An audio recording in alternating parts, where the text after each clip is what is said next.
Please welcome Cindy Benson.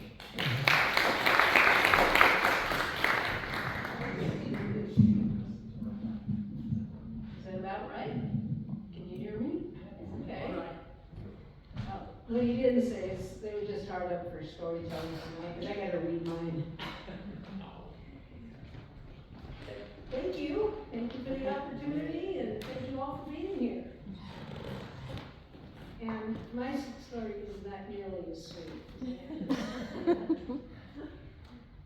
The Northern Arizona University School of Forestry hosted a traditional logging sports competition called Forestry Field Day each fall during my college years.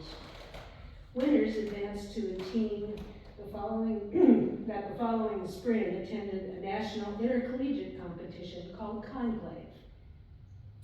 Besides the customary events such as axe throwing, caber toss, log rolling, and crosscut sawbucking, Field Day included some informal and quite entertaining activities aimed at building camaraderie. In 1974, my junior year, I participated with gusto. As the only female to enter the tobacco spitting contest, I didn't expect to win, but I gave it the old college try. My bespectacled buddy and mentor, Bones, coached me. He'd chewed for years, and he introduced me to both leaf tobacco and the powdered form called snuff. I tried it all, but only Skoal snuff didn't cause me to vomit. I followed Bones to a semi-secluded area of the field day ground so I could practice. Sorry, he said, offering me his open package of beech nut. For this contest, you have to use leaf tobacco. That's why I skipped breakfast, I said. Bones pinched a few of the brown leaves between his thumb and index finger and placed the stuff inside his cheek. He then looked at me expectantly. I reached into the bag and took a pinch, mimicking him as I stuffed it between my molars and the inside of my left cheek. I immediately gagged. He stifled a chuckle. Now, take some time to work up a good mouthful of saliva. Then take a deep breath through your nose so you can put some air power behind your effort. Take careful aim and then let her rip. He demonstrated, lofting a brown gob about 15 feet into the forest before turning toward me with a grin. Your turn.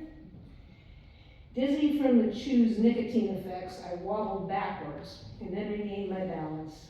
I managed to inhale deeply and fire my load. Most of it dribbled down my chin. After a few more practice rounds, Bones shooed me off toward the competition, where I joined a line of contestants. We watched one of the seniors unroll a long strand of toilet paper between the onlookers and a 1x4-inch board that marked our starting point. The senior stopped about 30 feet away from us, tore the paper, and laid the loose end on the dirt, and he strolled back toward us. Accuracy is just as important as distance, he said. You've got to hit the paper or it doesn't count. He pointed to the board on the ground. Stand behind that when you spit. Contestants lined up awaiting their turn. After each attempt, the senior used a tape measure to determine the most distant brown stain on the white paper before he unrolled a new strip for the next contestant. I steeled myself as the student in front of me made his best effort. The distance was good, maybe 20 feet, but he missed the paper entirely. The senior barked, "Next!" I stepped up to the mark with a mouthful I'd been holding for several minutes. Remembering Bones's counsel, I took my time eyeing the far end of the toilet paper. I squared my shoulders, inhaled deeply, and let it fly. The applause surprised me, as did my accuracy. My spittle stained the paper about 5 feet out. Of course, the winner was accurate to over 20 feet, but still, I felt a rush of pride. Bones grinned at me as I stepped behind a tree and barfed. Well, I enjoyed only a brief respite before entering the next competition. The event, dubbed firefighting, had nothing to do with battling a wildfire inferno. The organizers outfitted each contestant with a fireman's backpack water pump and a cigar. One other girl, a freshman named Melissa, joined me in the folly. We wiggled into the backpack straps of the devices that we all called piss pumps. Each unit consisted of a 5-gallon yellow vinyl bladder bag connected by a 4-foot hose to a brass hand pump with an adjustable nozzle.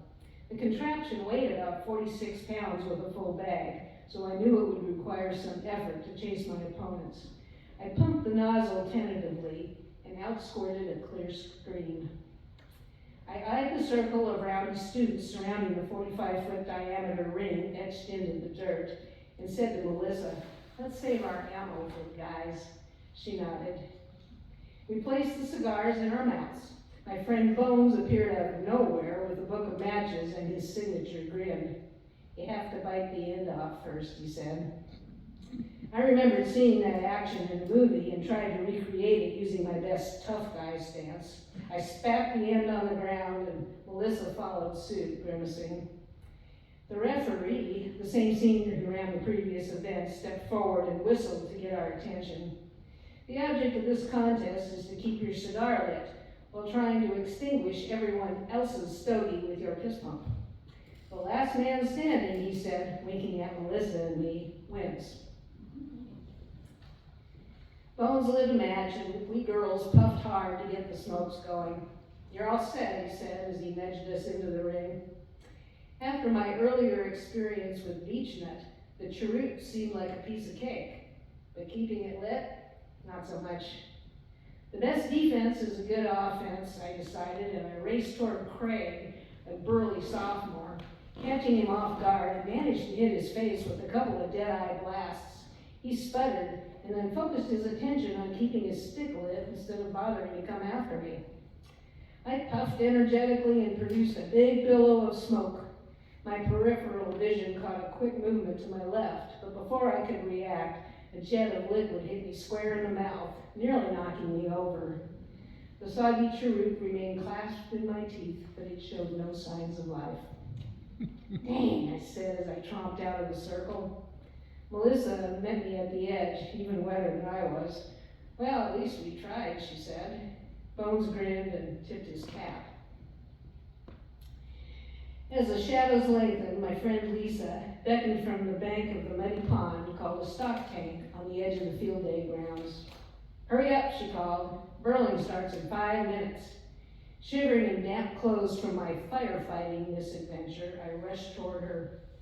In the tank floated a big log, which had been placed there by the event organizers. Burling, also known as log rolling, is a traditional lumberjack game that traces its roots to spring log drives in eastern North America during the early lumbering era of the 19th century. The loggers floated cut trees downriver to sawmills, a journey which required the men to travel atop the moving logs. The sport developed from their daily work of leaping from log to log, prying and pulling to keep the loose raft moving and to prevent jams at bends in the river and on sandbars. A burling contest begins with 2 people climbing on a floating log and standing facing each other. At a signal, they spin the log rapidly in the water with their feet, stopping it suddenly, reversing its motion, and using various methods to maneuver their adversary off balance and into the water. Dislodging an opponent constitutes a fall. 2 falls out of 3 ends the match. Lisa, a wiry senior with a black ponytail, wore a long john shirt, blue denim jeans, and her corks, logger boots with steel spikes in the bottom for traction. She poked my shoulder. "You better get signed up. You're already wet anyway." I glanced down at my smooth-bottomed sneakers. I won't stand a chance. She prodded me toward the sign-up sheet. The referee paired the first 2 contestants, both clean-shaven sophomores. Dave, a short blonde fellow who wore corks and a smug smile, made short work of his gangly, red-headed foe who dog-paddled next to the bank. Next, the official waved me into the chilly water. My opponent sat easily astride the log and gallantly extended his hand. I struggled to get a leg over the bark and then took a deep breath. The announcer shouted, "Ready?" And we pushed ourselves up into a crouch, and then slowly rose to our feet, the log wobbling under us. Go! Dave had no opportunity to practice fancy footwork. My slick soles managed to stay under me for only a few seconds. Our next spin lasted just moments longer than the first, ending the match. I slogged to the shore, accompanied by light applause. I wrapped my jacket around me and settled in to watch the rest of the competition. Dave then lost to a stout, bearded junior, and then Lisa took her turn against the victor. She trounced him and every contestant who followed. My eyes nearly popped out of my head as I watched her dance with perfect balance across the wet bark, spinning the log first one way and then the other, dunking one opponent after the next until she remained the last one standing. At day's end, we gathered in a circle around the scorekeepers as they tallied everyone's total points. Lisa scored more than any other female, winning the Bust and Brawn Award. Forestry Field Day winners moved on to the national conclave scheduled for the following spring in Missoula, Montana. After our local victors claimed their spots on the team, one seat remained open. The Forestry Club officers invited me to go along on the trip, likely because of my position as editor of the school's yearbook, The Annual Yield. But that's another story. I do have, in case nobody believes this is a true story, I have this picture of me spinning in that contest landed on the front page of the Flagstaff newspaper.